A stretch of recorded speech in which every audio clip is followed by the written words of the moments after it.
con contundencia que nos mueve también, empezamos hoy nuestro 8 Magazine Ávila. Pero hablando de literatura, de palabras, de letras, Miguel Velayos, poeta abulense, está con nosotros. Buenas noches, Miguel. Hola, muy buenas, Ana, ¿qué tal? Bueno, yo cuando he leído Cuadrilátero, lo tenemos aquí entre las manos, me he quedado un poco sobrecogida. Es un libro duro, pero como la vida, ¿no? Sí, es un libro intenso. El libro tiene 4 partes muy diferenciadas, porque en realidad el libro es la superposición de 4 intentos de libro independiente que por distintas razones no llegaron a buen puerto, digamos, y que tras muchos años se han conseguido unir en este cuadrilátero, en estas 4 esquinas.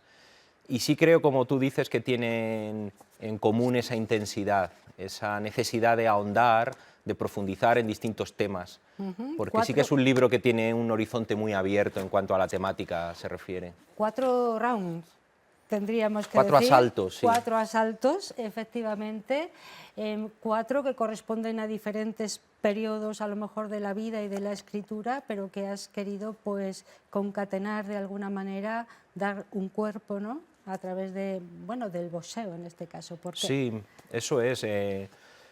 La parte más antigua debe tener 12 o 13 años incluso. Hay algunos poemas que tienen ese tiempo, esa cantidad de tiempo, y durante muchos años se quedaron olvidados en el cajón, en la memoria, y en ese tiempo pues fui sacando otros proyectos hasta encontrar la idea que podía unir estas 4 partes, porque mi intención, como te digo, en un principio era cada una de esas 4 partes alargarlas y que fueran un libro independiente, pero por distintas razones fracasaron y se quedaron a mitad de camino. Entonces la idea, como la primera parte trata del boxeo, es una analogía entre la vida y el boxeo, una analogía entre los golpes que recibimos en la vida y cómo hay necesidad de levantarse y de redimirse en el siguiente asalto, se me ocurrió la idea de juntar estas 4 partes a través de este espacio metafórico que es el cuadrilátero, ¿no? ¿Y es así como ves la vida, Miguel? Bueno, hay una analogía muy importante, siempre he pensado que hay una analogía muy importante entre el mundo pugilístico y la vida.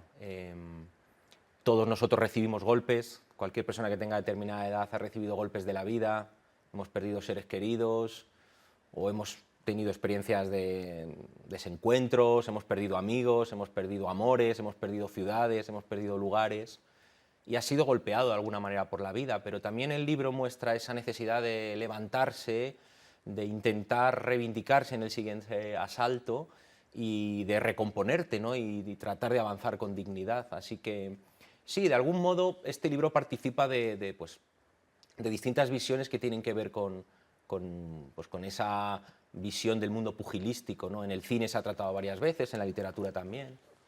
Bueno, para quien no conozca a Miguel Velayos, yo voy a pedirle precisamente al invitado que haga una biografía de su vida. Qué difícil ahora, en un minuto, escaso. Sí, muy difícil. La verdad que me definiría como un aprendiz. Creo que los poetas somos siempre aprendices. Cualquier persona en realidad que se dedique a una labor como la poética o la palabra, diría yo, que ya tiene una tradición milenaria, te das cuenta, cuando ya llevas cierto tiempo, como es mi caso, que lo único que vas a poder hacer es ser un aprendiz, un eterno aprendiz. Yo creo que eso te abre muchas puertas porque siempre te permite estar aprendiendo. Un poeta necesita estar aprendiendo, estar sorprendiéndose constantemente con la vida. Yo creo que la poesía es la manifestación más extrema del asombro, ¿no? Y los poetas, nuestra biografía está, yo creo que inevitablemente asociada al aprendizaje, a la infancia, a la niñez, al juego. Bueno, Miguel dice todo eso, que es un aprendiz, pero él es profesor, Sí. no sé si prefiere la palabra maestro, bueno, eres Sí. profesor, ¿no? Ahora mismo estás con adultos. Ahora estoy en secundaria con adultos, sí. ¿Qué te enseñan?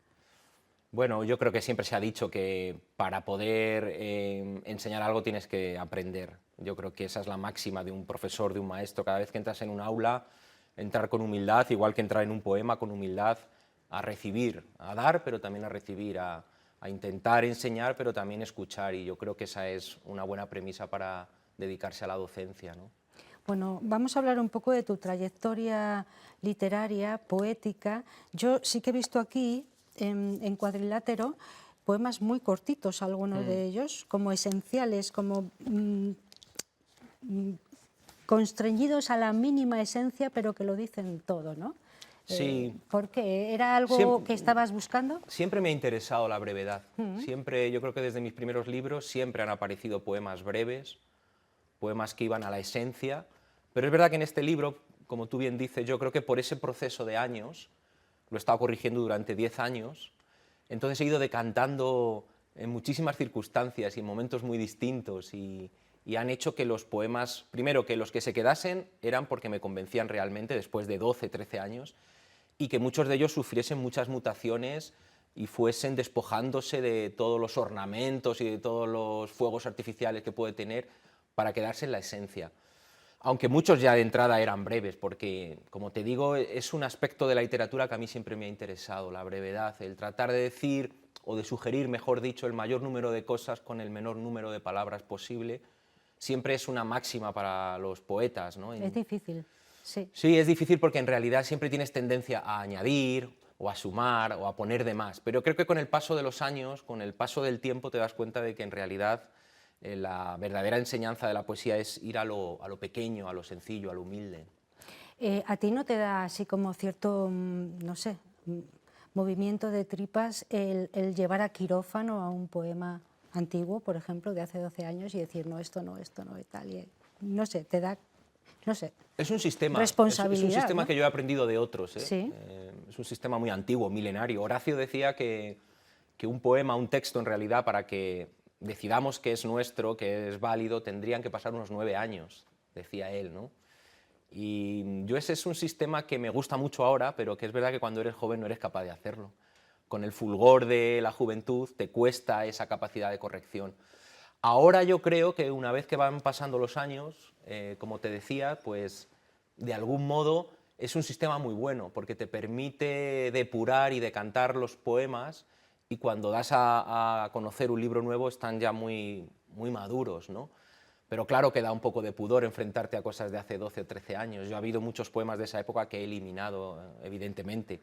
Te quedas con lo que de algún modo pasa la criba actual, te convence y es un poco más afín a lo que haces ahora. Cuando dices los he eliminado, ¿los has eliminado o los has dejado ahí en un No, lo que elimino lo borro, ¿Sí? definitivamente. Sí, sí, sí. Yo borro mucho, tiro mucho y no queda rastro de ello.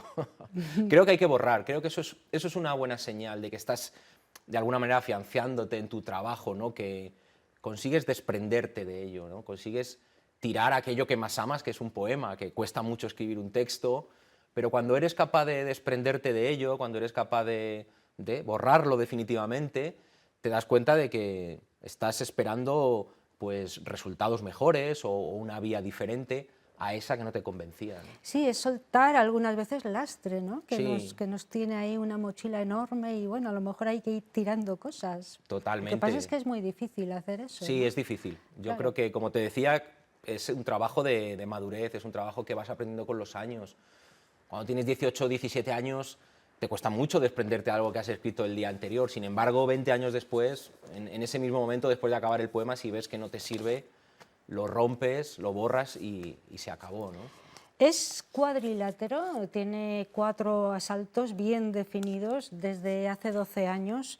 Hay cosas aquí de Miguel Velayos, no sé, esos son los más antiguos, los más recientes son de ahora, Miguel. No, los más recientes son 7, 8 años. Vale. De alguna manera, el límite es los más antiguos 13 años y los más recientes pueden tener 6, 7 años. ¿Y por qué has visto la oportunidad de sacar ahora esto?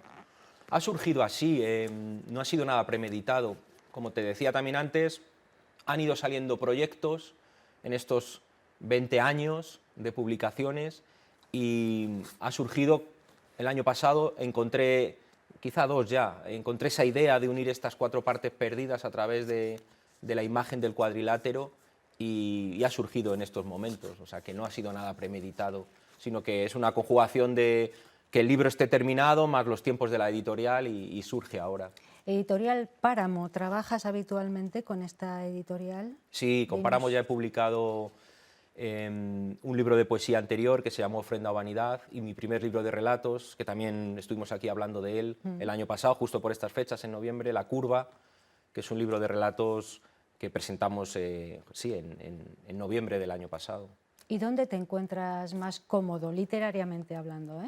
en el relato, en la poesía. No sé si has emprendido alguna novela o algún No, no. proyecto así más... Me encuentro cómodo en esos dos terrenos. Sí. Creo que al final uno va encontrando el género en el que se encuentra más a favor de su propia naturaleza, por decirlo de algún modo.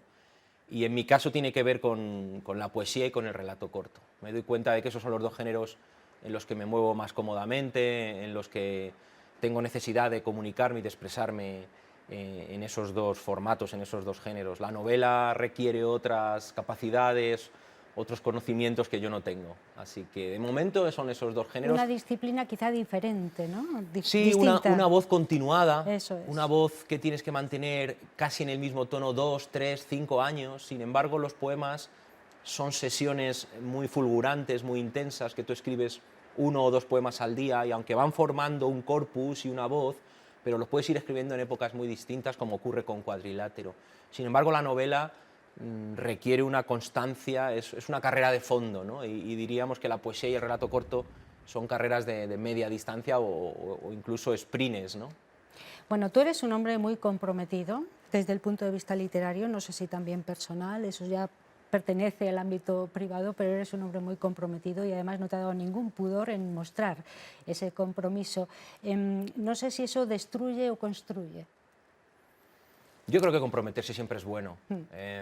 Creo que el compromiso, tú decías con la literatura, yo creo que el compromiso con la palabra, en mi caso es un compromiso de vida, es responder a una vocación a la que debo mucho, una vocación con la que me siento entusiasmado, cada año que pasa más, porque vas asombrándote, como hablábamos al principio, y creo que la labor de la poesía es una manera de estar en el mundo.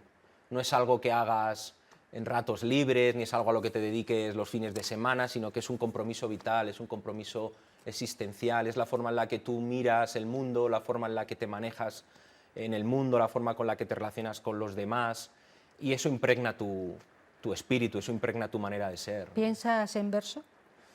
Pues muchas veces sí. Sí. En los procesos como este en el que estoy, que llevo unos meses muy atravesado por la poesía, escribiendo con mucha intensidad poesía, se te ocurren poemas en los momentos más insospechados, te aparecen primeros versos de poemas mientras vas caminando, mientras vas conduciendo, y en muchas ocasiones sí, cuando estás en un proceso que no sabes muy bien por qué, porque si lo supieses lo activarías siempre, ¿no? Pero hay momentos del año en los que estás especialmente activo, poéticamente hablando, y efectivamente se te aparecen versos, se te aparecen imágenes, se te aparecen poemas de otros autores a los que admiras, y estás ahí en una especie de revelación, y en muchos casos sí, incluso como se puede imaginar, pues también a veces en sueños nos aparecen los poemas ahí en la penumbra de la noche, ¿no? Bueno, vete eligiendo alguno de los Sí. poemas que componen Cuadrilátero. Les recuerdo, Editorial Páramo.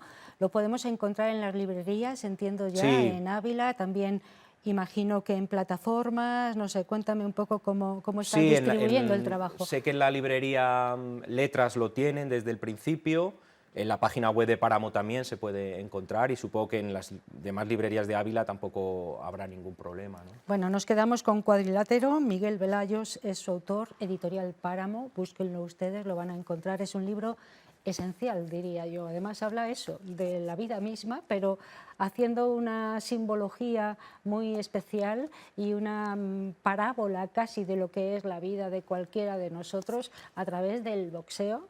Hay poemas muy contundentes, muy duros, hay otros muy breves pero muy expresos, explícitos, y mientras Miguel busca algo yo voy a preguntarle ¿en qué estás ahora que estás tan obsesionado, poéticamente hablando? Estoy obsesionado poéticamente Sí. hablando, sí. Sí. Llevo unos meses, desde finales de verano.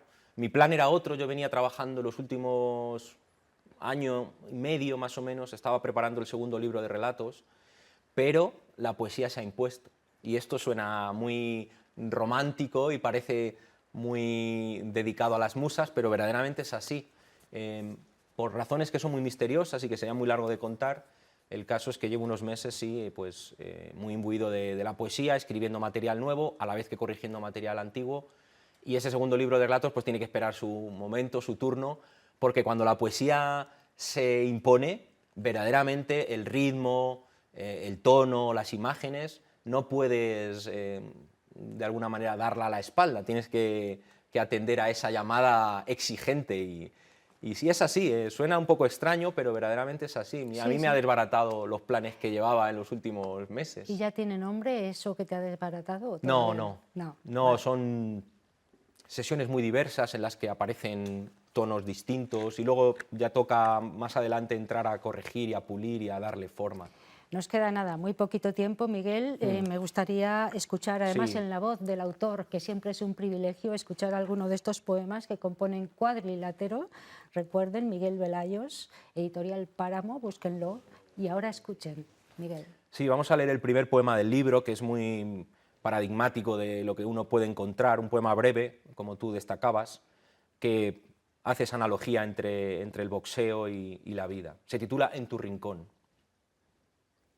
Dispones de un minuto en tu rincón. Respira el aire limpio que queda en tus pulmones y lánzate después a noquear la vida. Vale, vamos a escuchar otro, porque nos ha quedado mucha gana de seguir Este es un poema descifrando.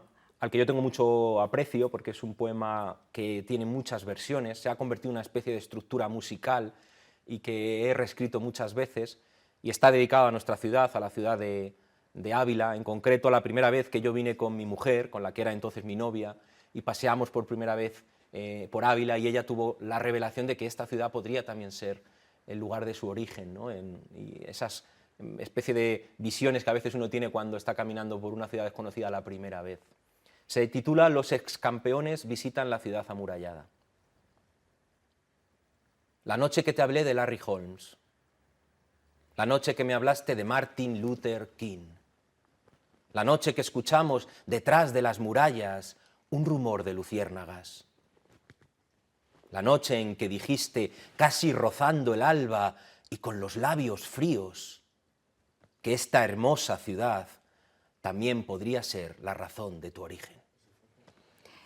Pues así, con esas palabras, con esos versos, con la voz del autor, además, que me parece tan importante recuperar en el propio autor el sonido de las letras, nos vamos a despedir en esta primera parte de 8 Magazine Ávila. Miguel Velayos ha sido el protagonista de ella con su Cuadrilátero, el último trabajo que ha publicado. Lo pueden encontrar en librerías, editorial Páramo, y para nosotros un privilegio y un placer Para mí tenerte también aquí. estar aquí otra vez contigo. Muchas Esta gracias. es tu casa. Cuando tengas ya un poco más encaminado el trabajo en el que estás, nos lo vienes a contar. Perfecto, muchas gracias. Hasta luego. Bueno, ahora sí, vamos a hacer una pausa para los anuncios. Volvemos enseguida.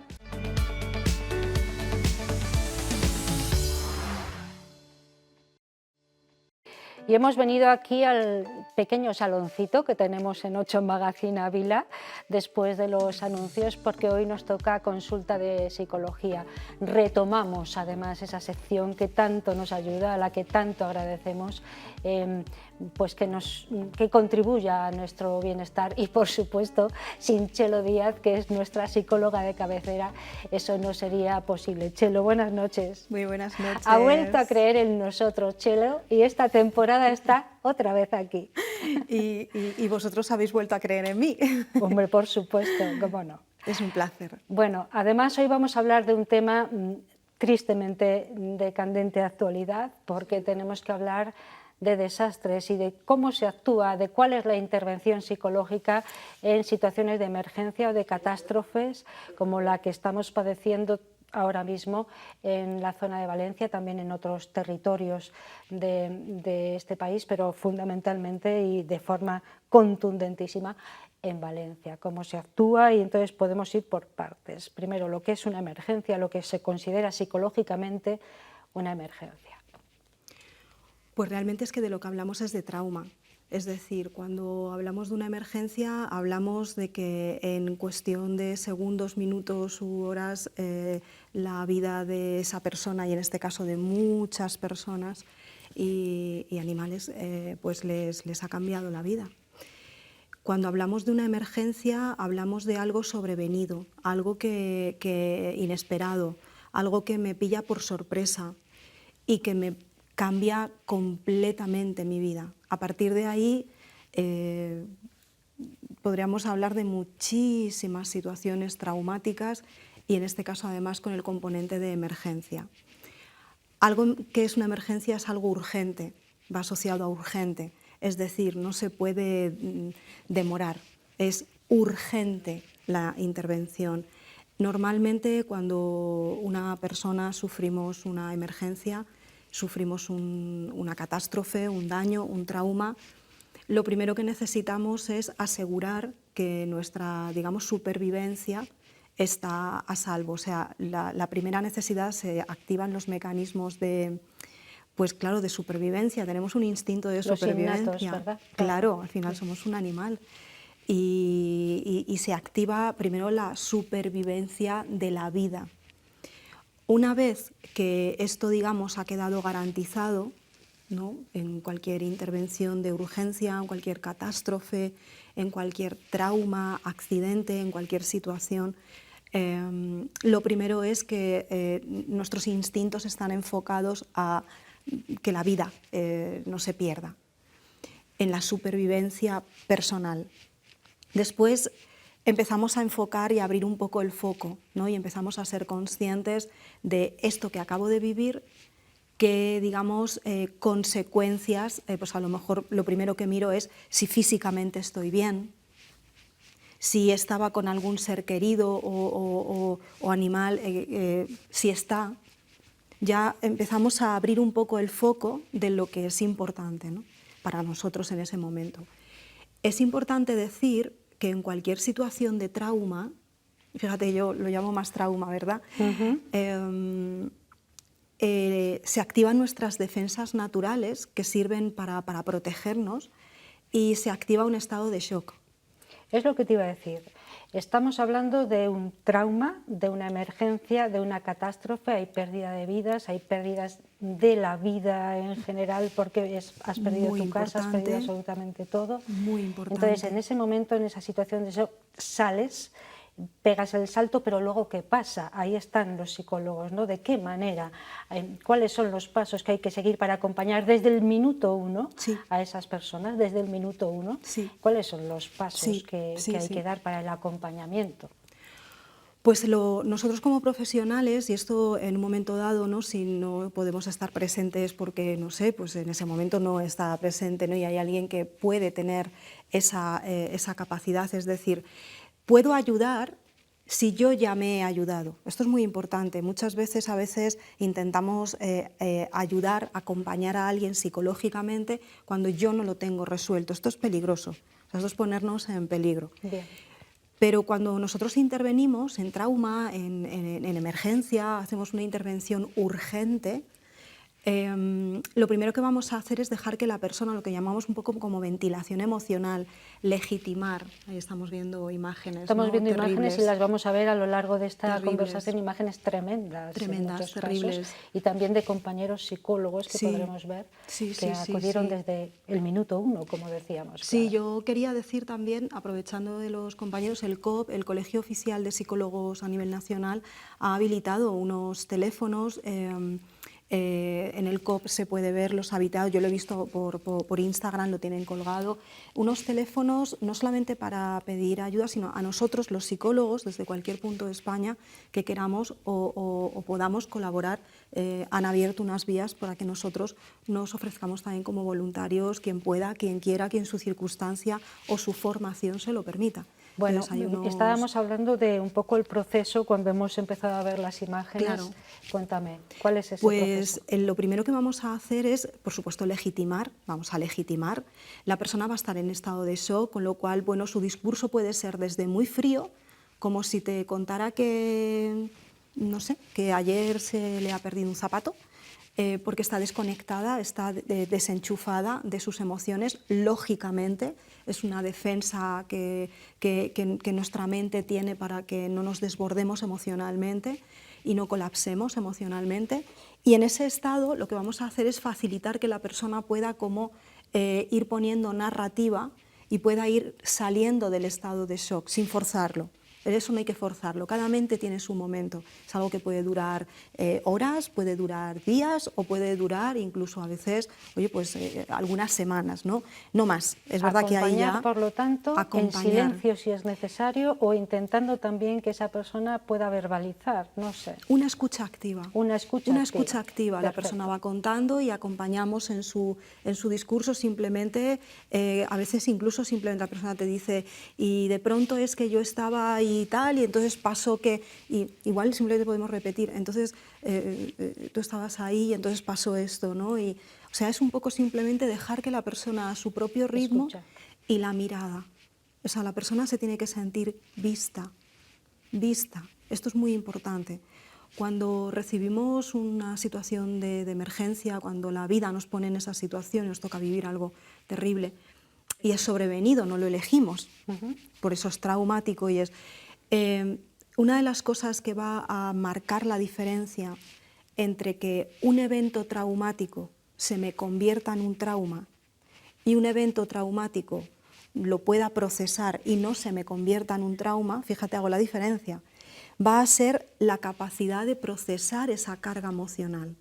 Y ahí es donde somos un animal social, donde la mirada, el contacto, la conexión, el acompañamiento por un profesional o por quien pueda en ese momento y se sienta en disposición de hacerlo, sin intentar calmar, sin intentar que la persona, venga, no lo pienses, venga, no, eso no se puede hacer jamás, jamás.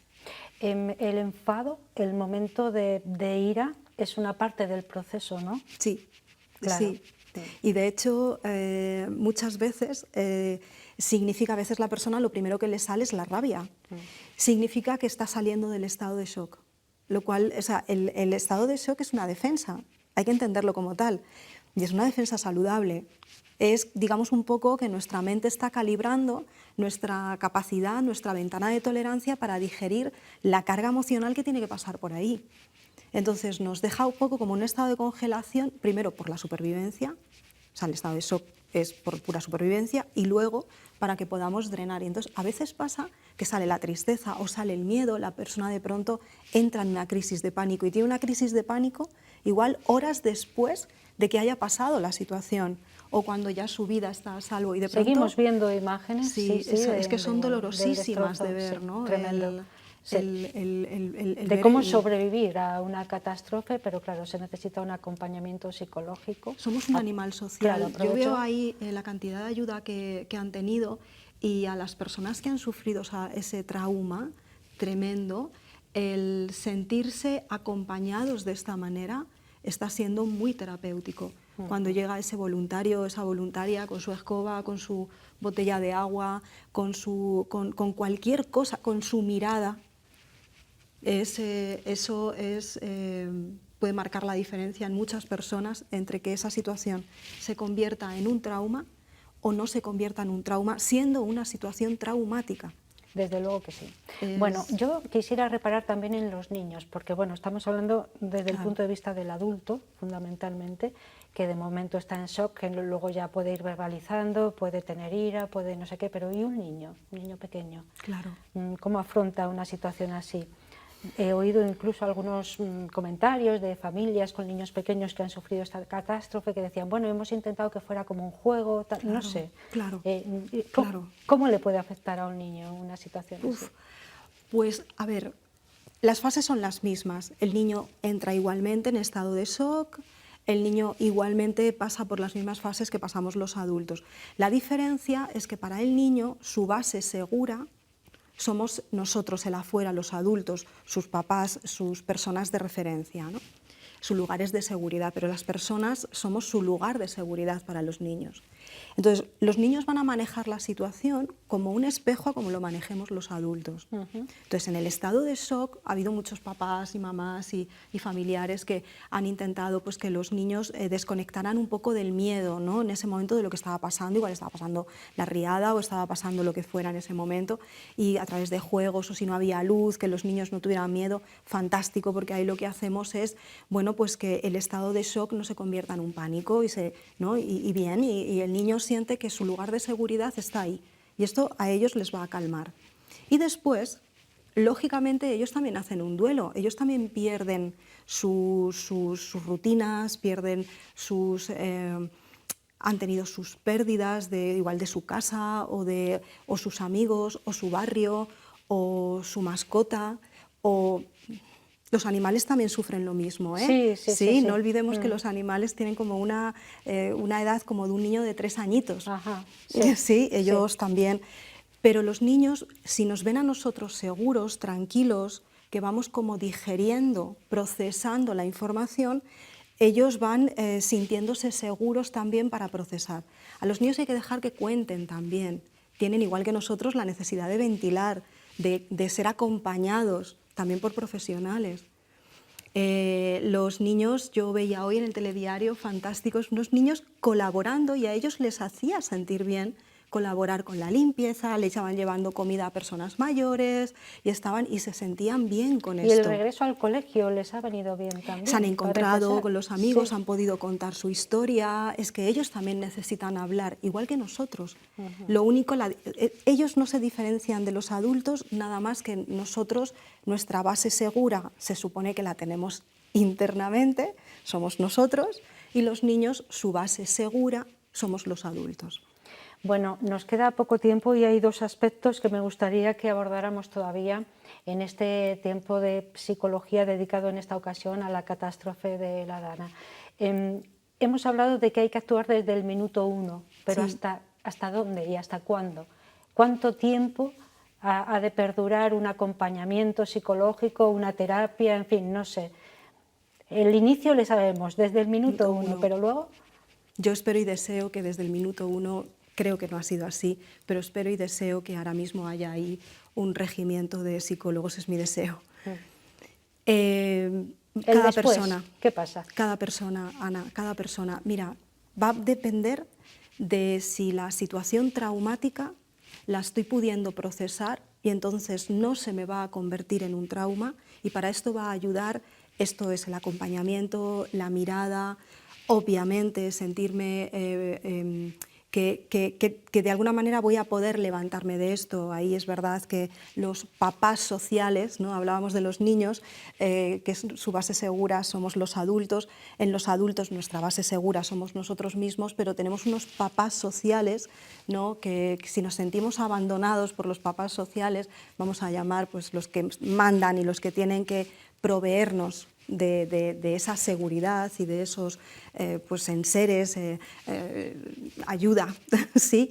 Yo creo que se me está entendiendo. Hombre, hay muchas responsabilidades ahí, claro, empezando por el Estado. Efectivamente, claro. Es que estos son los papás sociales, ¿no? Si papá Estado, ¿no? papás sociales me han abandonado, puede ser que esto lo atraviese como un trauma. Si he tenido trauma y no he podido digerirlo, voy a necesitar un proceso psicoterapéutico. Y vale, ahí cada persona, su capacidad digestiva, depende de lo que haya vivido y cómo se hayan quedado esas escenas. Y de las pérdidas, ¿no? Claro. Efectivamente, es que depende de lo que haya vivido y cómo se me haya quedado emocionalmente cristalizado el trauma. Vale, otro asunto, y es el último ya que me gustaría tratar contigo, es el trauma vicario, es decir, aquellos que no hemos sufrido esa situación dramática, pero que de alguna forma sí que la hemos interiorizado y estamos sufriendo ese trauma. Efectivamente, de hecho está pasando. Claro, tenemos mucha información, nos llega y claro, tenemos unas neuronas espejo que son maravillosas, que sirven precisamente para empatizar, para socializar, somos un bicho social. Entonces, a través de esas neuronas y espejo, yo puedo empatizar y simpatizar, es decir, de alguna manera sentir lo que tú estás sintiendo, me puedo poner en tu lugar, incluso me puedo fusionar emocionalmente contigo. Tenemos que tener mucho cuidado de no consumir más información de la que podemos digerir. Eso es. Porque podemos hacer un trauma solo por nuestra capacidad empática y simpática. Sabemos que una situación puede ser tan traumática para quien le toca vivirla como para quien le toca presenciarla. Ahora mismo somos muchos espectadores de algo terrible y a nada que tengas unas cuantas neuronas espejo te va a afectar. Entonces, por favor, que nos cuidemos, que tengamos la información que podemos digerir, que no consumamos más información.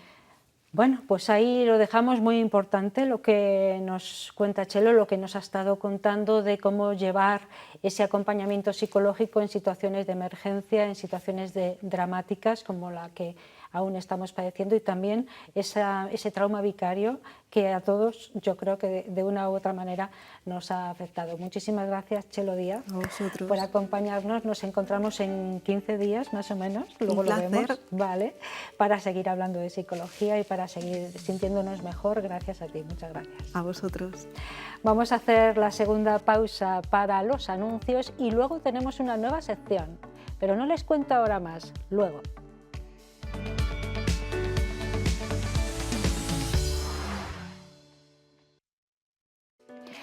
Aquí seguimos después de los anuncios, después de esa consulta de psicología muy fructífera con Txelo Díaz, hemos de decir, nos ha enseñado mucho a gestionar cuestiones relacionadas con el shock de situaciones traumáticas como las que estamos viviendo todos prácticamente en este momento, pero más sobre todo los habitantes de Valencia. Bueno, pues después de todo eso, miren, inauguramos una nueva sección que nos va a acompañar en esta temporada de 8 Magazine Ávila. Vamos a hablar de la vivienda en todos sus aspectos, pero sobre todo desde el punto de vista de los administradores de fincas que bien conocen todos los problemas de la vivienda, de las comunidades de propietarios y todo lo que hay alrededor. Por eso estamos encantados de recibir en este plató a Juan Carlos Hernández.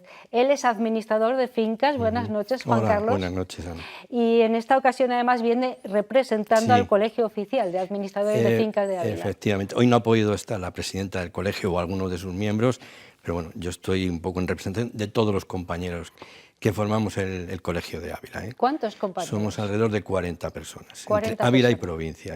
En Porque Ávila también y provincia. Ávila capital y luego en algunos pueblecitos pues hay también su administrador de fincas. Bueno, muy importante esa figura, precisamente pues para hacer de catalizador, que se dice pronto. Mediador. Sí, de todos los problemas que se generan en una comunidad de propietarios o de vecinos. Correcto. ¿No? Claro.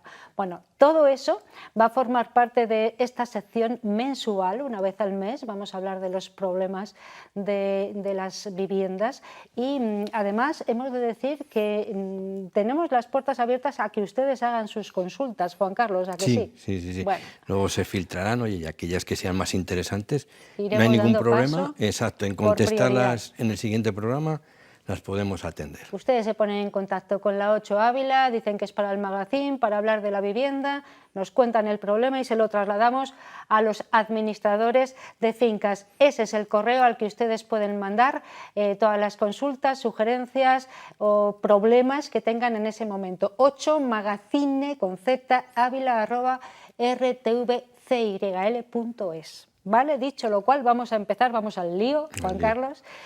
Y tenemos que empezar hablando de algo que, mire, estábamos hablando antes de la situación que están padeciendo muchas personas por la dramática dana que ha destrozado Valencia y también ha ocasionado muchos problemas, muchas viviendas, desde luego han quedado asoladas y muchos problemas añadidos. Ahí también estáis los administradores de finca echando una mano, ¿no? Sí, mira, precisamente los compañeros de Valencia, el Colegio de Administradores de Valencia, nos han mandado comunicado urgente y fijaros lo que nos piden, camiones cuba, electricidad, fontanería y grupos de presión y achique.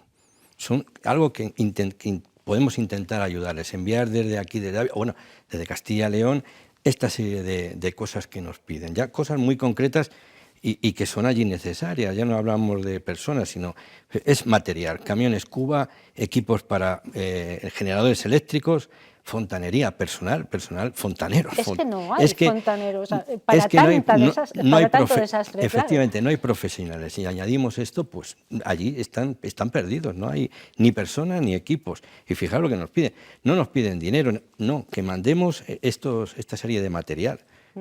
Los compañeros de Valencia, claro, intentando desde Ávila, con empresas de Ávila o de Castilla y León, que colaboren y que puedan ir a Valencia. Es complicado que una empresa de aquí de Ávila se tenga que trasladar allí un camión cuba, una empresa de electricidad con generadores. Yo lo entiendo que esto es difícil, Bueno, pero bueno, pero ahí estamos... está la petición y Es ahí la está petición el que hacen, recogimiento. desde claro. los administradores de Valencia nos piden esto concretamente. Bueno, pues dicho esto, vamos a hablar de lo que es un administrador de fincas. ¿Cuál es su función Sí, pues primordial? Son muchas. es el padre del edificio. Sí. Los vecinos son los niños y nosotros somos los padres y tenemos que cuidar de ellos. Entonces, bueno, pues ya, si vivís en comunidad, pues ya sabéis lo que es el día a día, de preocuparnos de todo lo que sucede y, oye, solucionar problemas, mediar entre los vecinos y luego, aparte de eso, ya aspectos legales, aspectos jurídicos, etcétera. Un poco, ya digo, es el padre de la familia, del edificio, el padre del edificio. Claro, y tenéis que tocar muchos palillos, Muchísimos. muchos, y tener mucha templanza, ¿no? Pues sí, es en el mundo taurino parar, templar y mandar. Pero sí, hay todo tipo de vecinos, entonces hay que tener mucha paciencia. ¿Sí? Hay comunidades muy grandes, supongo que es más complejo organizar o coordinar ese tipo de comunidades, pero hay comunidades pequeñas muy conflictivas también. Sí, aunque sean 4 vecinos puede haber conflictos muy importantes, ¿sí? Y luego comunidades de 100 o 200 personas y con total tranquilidad. No sabes dónde puede estar el problema nunca. ¿Cuáles son, y estamos un poco esbozando lo que va a ser esta sección que nos ocupará, les repito, mensualmente, cuáles son los problemas principales de las comunidades de propietarios? Pues mira, yo te traía aquí una carpeta con todos los problemas que estamos teniendo actualmente. Pues fíjate, las obras en los elementos comunes. Esto es una problemática diaria de vecinos que... Sobre todo porque requieren de ramas. Y de autorización de la comunidad, que muchas veces que esto no es ir a tu aire y hacerlo como... No, hay una serie de pasos y hay que pedir una autorización, etcétera. En los elementos comunes, que luego mucha gente no sabe cuál es y hacen lo que ellos quieren. Tenemos también el problema de la morosidad, de los vecinos morosos, que claro, que hacen un agujero en la cuenta de la comunidad y perjudican obras que se pueden realizar, pues no las puedes hacer porque hay falta de liquidez por la morosidad. Luego tenemos, fíjate, el tema de los ascensores, que hablaremos de ello. Ahora en julio se aprueba una nueva normativa que, mucho cuidado, va a afectar a todos los ascensores, ¿eh? Entonces, eso es un tema importante. Los ruidos en las comunidades de los propietarios.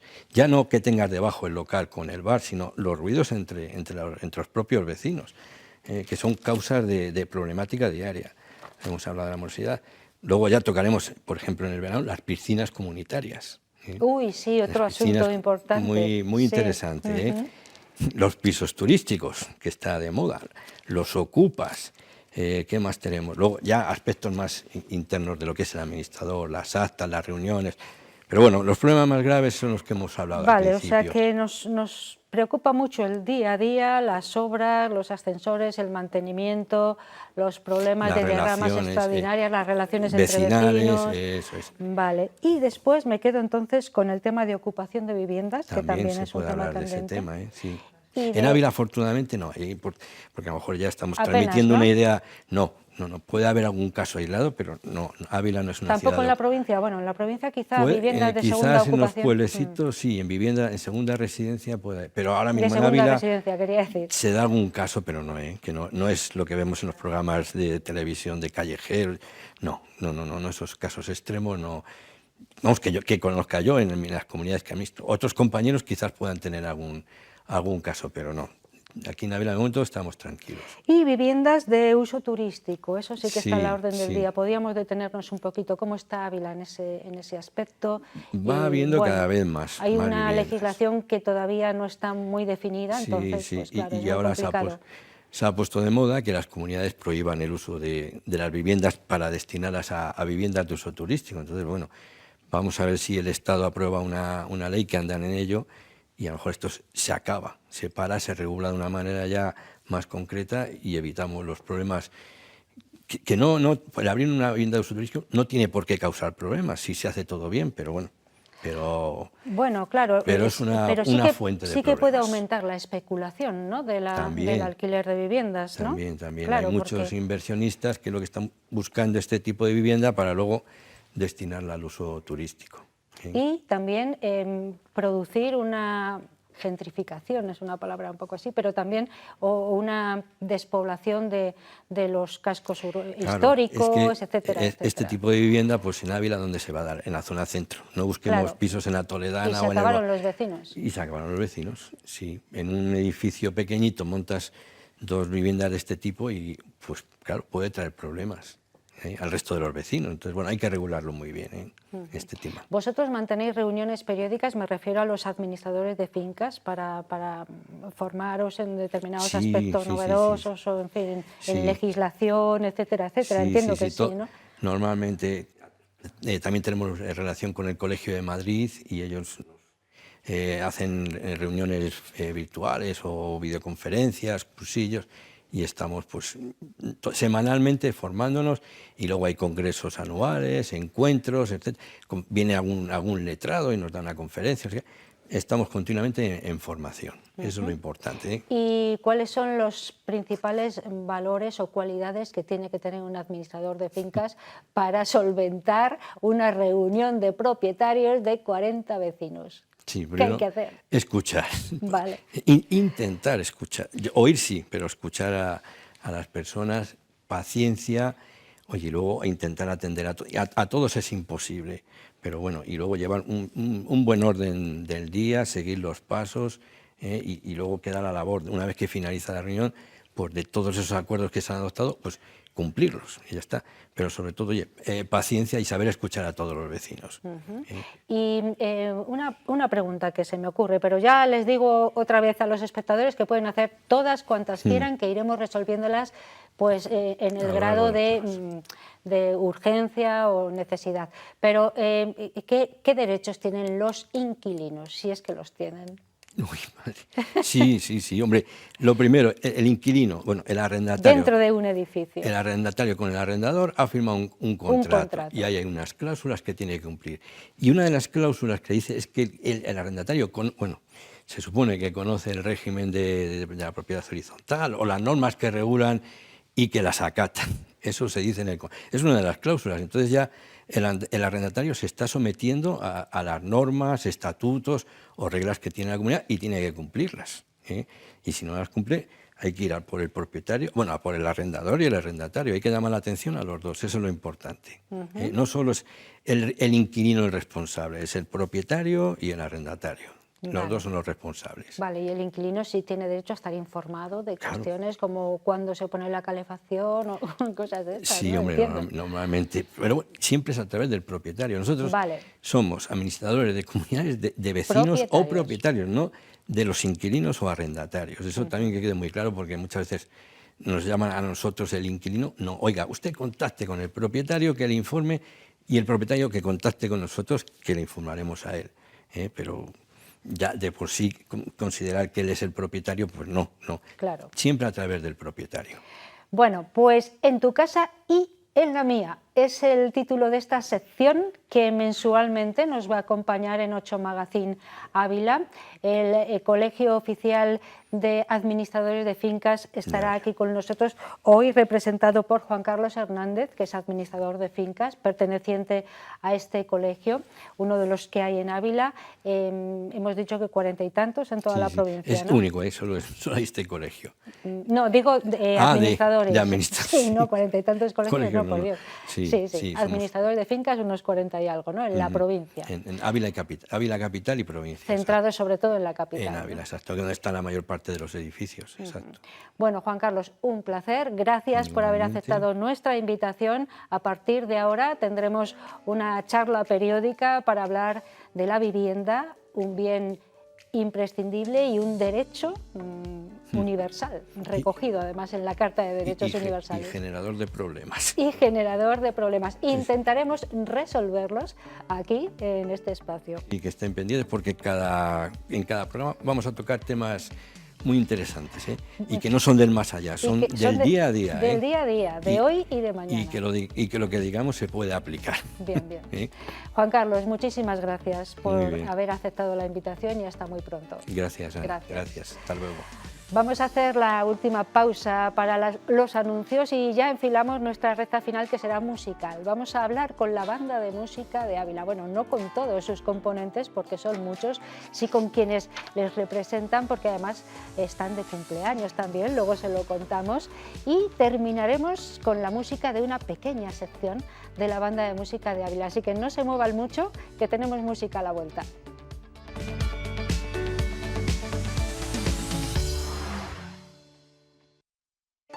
Estamos de vuelta ya, este es el último bloque de nuestro 8 Magazine Ávila de este miércoles, día 6 de noviembre, y miren ustedes qué bien rodeados estamos. Acabamos con música en directo además, que nos gusta tanto, música hecha en directo en este plató de televisión. Queríamos traer a toda la banda de música de Ávila aquí, pero era un poco lioso, así que ha venido una pequeña sección de la banda de música con la que vamos a terminar, y tenemos también aquí algunos de sus componentes, los hacedores de que la banda de música de Ávila cumpla ya 30 años, nada menos. Nos acompaña Victoria García, es la presidenta de esta banda. Buenas noches, Victoria. Buenas noches. Qué placer, para nosotros también. Bueno, háblanos de una banda de música como esta de Ávila, que ya tiene bueno, pues una solera y 30 años de vida. Pues 30 años que cumplimos este Santa Cecilia, que lo vamos a celebrar el domingo 17 de noviembre en el Auditorio San Francisco a las 12:30 de la mañana. Y sí, ya 30 años, han pasado muchísimos músicos por esta banda, y aquí vamos a estar dando guerra todo el tiempo que podamos, porque la música alegra el alma. No sé cuántos componentes tiene ahora mismo la banda de música. Somos unos 42, porque hay muchísima gente que está fuera, estudia fuera, pero siempre que puede se incorpora, y somos unos 42. Claro, la filosofía es la música por encima de todo, y bueno, tendréis, supongo, un repertorio bien amplio para desarrollar pues en todos los eventos festivos de cualquier índole, ¿no? Sí, del repertorio, pues bueno, quizá el más indicado para hablar es David, claro, que es nuestro director. Pero bueno, ahí estáis trabajando, ¿no? E incorporando nuevas cosas de las que vamos a hablar también. Sí, bueno, pues ahora, ya que has nombrado al director, David García, si quieres le pasamos el micrófono. Buenas noches, David. Buenas noches, muy buenas Un placer teneros Igualmente. aquí. Háblame de ese repertorio al que aludía Victoria. Bueno, pues en primer lugar, presentarme. Soy el nuevo director de la banda de música de Ávila. Soy abulense y nada, llevo poquito tiempo. Hice mi debut en la fiesta de la Santa. Llevo con ellos trabajando poco tiempo, pero bueno, me han dado una bienvenida y una aceptación muy buena, y estoy muy a gusto con ellos y estoy trabajando con ellos muy bien.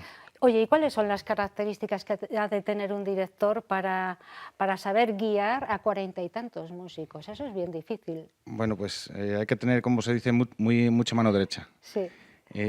Para hablar con todos los chavales, conocerlos bien es muy importante, la motivación es muy importante, y nada, yo lo que trato pues hacerlos disfrutar con la música, que vayan a gusto y que lo pasen bien, que es de lo que se trata. El repertorio, cuéntame un poco de qué os nutrís. Bueno, pues el repertorio, una banda de música se puede adaptar a todo tipo de eventos, si procesiones, música moderna, bandas sonoras. Para cualquier tipo de evento pues podemos adaptar el tipo de música y amenizar cualquier tipo de acto. Vale, ¿y qué instrumentos tenéis? ¿La instrumentación, las cuerdas? Bueno, cuéntame. Sí, pues una banda se compone, para el que no lo conozca, pues viento metal, viento madera y percusión. Y dentro del viento metal pues entran tubas, trompetas, trombones, trompas. En viento madera entran clarinetes, saxofones. Hay oboes, entra una gama muy amplia, y luego percusión, pues bueno, todo lo que vemos, tambores, bombos, timbales, y todo junto es lo que suena realmente una banda de música, y lo que hace que sea bonito. ¿Cuántas piezas más o menos tendréis en repertorio? Bueno, piezas hay muchas, porque se adapta, como digo, a cada necesidad y a lo que... por ejemplo, para el concierto de Santa Cecilia, creo que llevamos 10, es un concierto especial, y bueno, también la labor del director es, digamos, la programación, que mucha gente lo desconoce, pero es muy importante, porque tenemos que adaptar las partituras al tipo también de acto que se haga, y medir también la duración, que es importante, porque podemos meter mucho y nos vamos de hora, y claro, va todo muy medido. Y luego, pues eso, también depende el nivel técnico de cada uno, y hay que que estudiarlo todo muy bien. ¿Muchos ensayos entonces? Sí, hay que hacer ensayos para que todo salga bien. Pero bueno, ellos son trabajadores. Bueno, pues nada, vamos a hablar ahora con Luis Vergara, que es miembro de la banda de música de Ávila, pero además también es compositor. Hemos de decir que tenemos que estrenar muy pronto en Santa Cecilia precisamente alguna composición nueva. Acércate bien el micro. Sí, ¿no, Luis? Sí, buenas noches. Buenas noches. Pues bueno, yo vengo a presentar la jota que he hecho para San Segundo, porque un día hablando con Victoria, pues me comentó que había estado escuchando las jotas que se tocan por aquí, por Ávila, y que nunca había visto ninguna composición que estuviera para San Segundo. Y entonces me comentó que si me atrevía a hacer una jota para San Segundo, y ahí me puse a ello y ahora venimos para presentarla ya para San Segundo.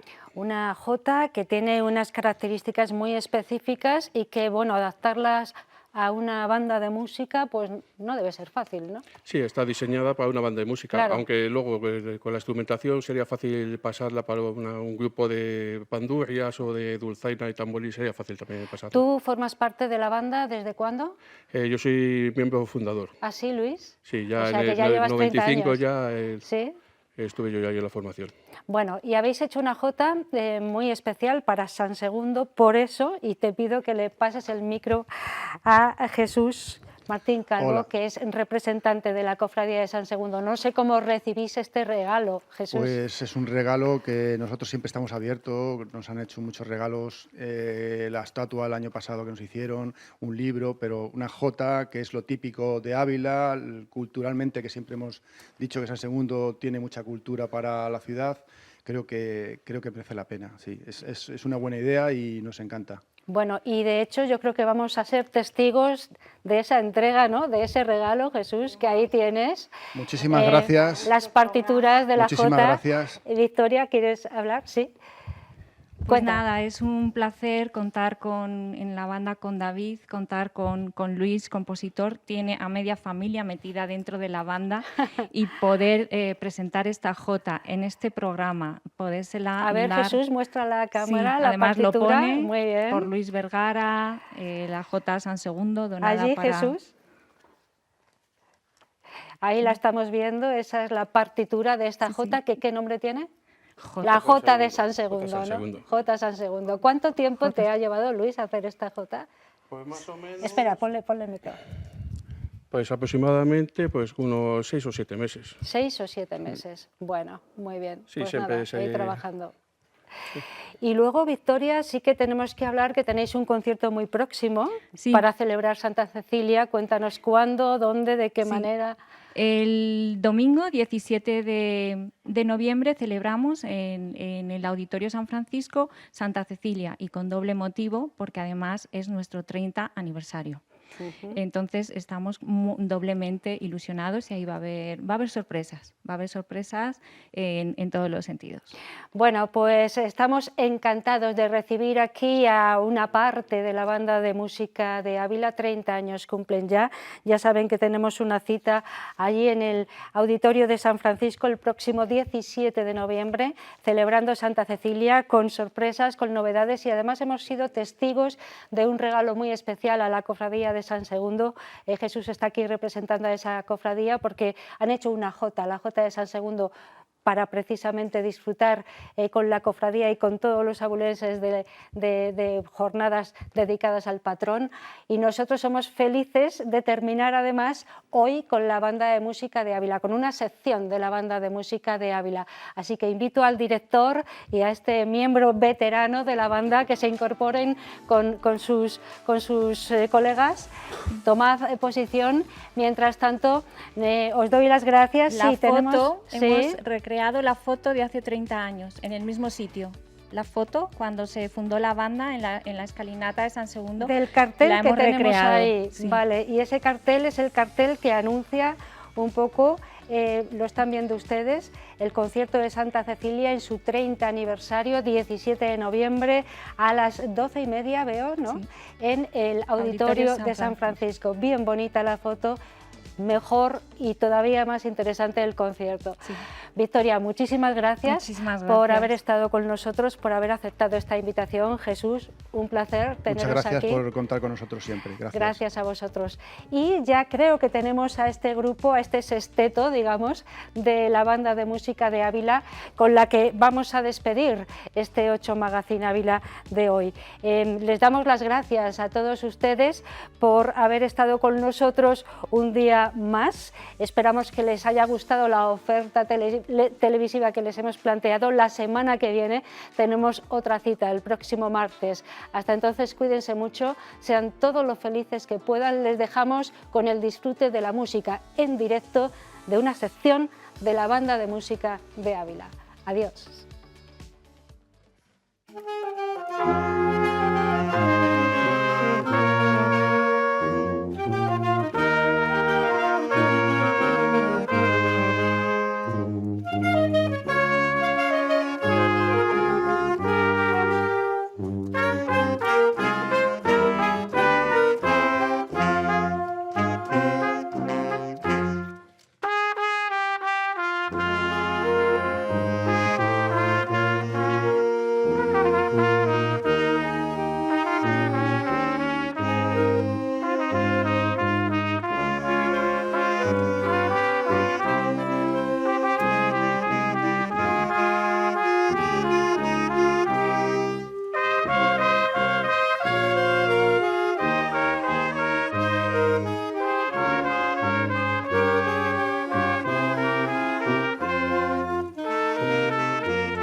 Bye.